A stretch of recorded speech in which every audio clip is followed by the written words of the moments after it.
We're starting right now. When you opened your CapCut project, you need videos you can edit, right? To import them, you can simply drag them here or click this button and select the ones you want to insert. Now that you have the files in your project, the question is how to get them onto your timeline, right? It's simple.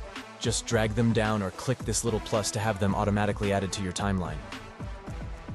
It is important to adjust the aspect ratio of your video depending on which platform you want to edit it for. 9:16 resolution is good for TikTok, Instagram Reels, or YouTube Shorts, but we will choose 16:9 resolution, which is intended for YouTube long-form videos. Now, if you don't want these black lines below and above the video, simply move your cursor to the edge of your video and drag your video to expand it to fill the frame.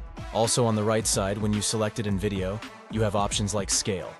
Position X, when you change it, the video moves along the horizontal axis, and position Y, the video moves along the vertical axis. You can also rotate your video, and in Dropbox from Blend, you can choose how you want your video to be blended. To change the name of your project and frame rate of the preview, click the Modify button on the right side. Now I will name the project Tutorial, but of course you can do whatever you want. I'll choose a frame rate of 60 FPS, then click Save. Some of the essential features are here, so let's explain them. For starters, you have an undo and a reset button, which I think everyone knows what they do. Then you have a split button that cuts the video. You can also use the Ctrl+B button for that. Next to it is the delete left button, which deletes the left side of the video. You can use the Q button on your keyboard instead. There is also a delete right button that deletes the video on the right side. You can use the W button on your keyboard instead.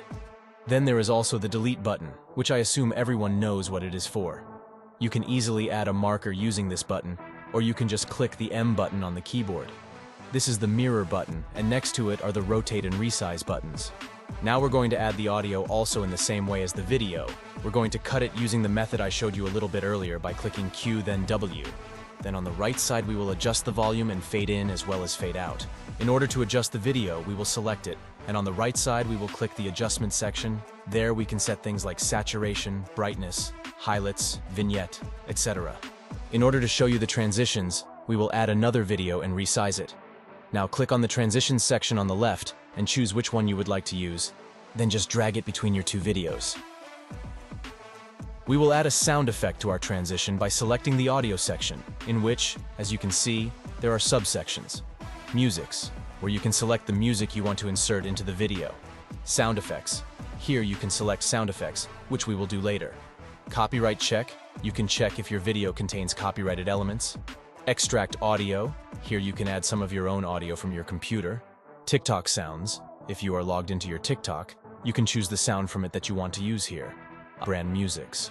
Now that we have clarified that, we will enter the sound effects section and type swish in the search bar. Then we'll drag it exactly where the transition starts and we'll adjust the volume. Go to the text section and click add text to add it. Now we simply click on it and write what we want on the right. I'll write subscribe.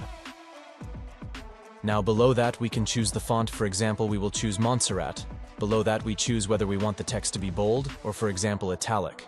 Then whether we want all letters to be uppercase or lowercase, or if only the first letter of the word starts with capital. Below that we choose the color of the text. What the character says is the distance between the letters, and the line is the distance between the lines in the text. There we can choose a preset if we want. Below we can select if we want stroke, background, glow, which we will make green, shadows, and curves.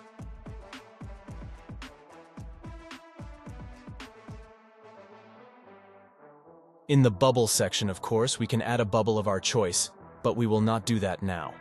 And in the effects section, we can add the effect we want to it. I will choose this one.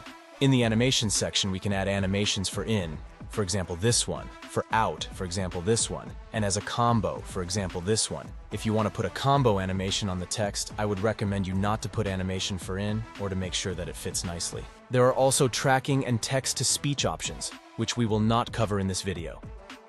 On the left side there is also a section for stickers. We will insert this one and you can easily animate it, but keep in mind that it has different animations than the text, and depending on which sticker you choose.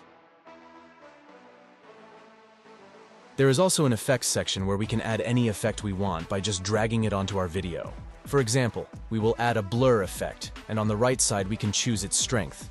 We can add as many effects as we want to the video, and if we want to delete one, we will click this button, and then the effect we want to delete, and then the delete button on the keyboard. I've already shown you the transitions, and if you have a voiceover, which I don't have, you can go to the Captions section, then Auto Captions, and click Generate.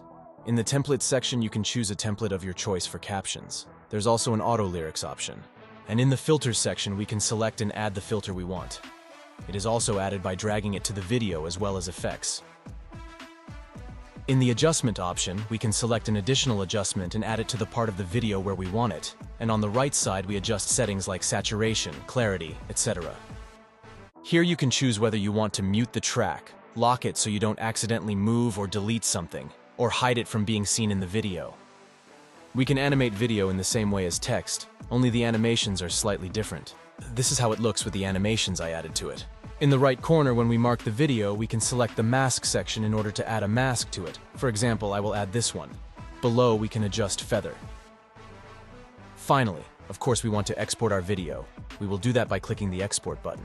We can set the name and where we want our video to be exported, resolution, bitrate, codec, format, and frame rate. Then we can choose whether we want to export the audio separately with it or combined. If the video is longer than 1 minute, we can do a copyright check. Now we are done and simply click Export. That's it. Thanks for watching. If you want to know how to get CapCut Pro for free, watch this video. It's only 30 seconds long, and it's very useful.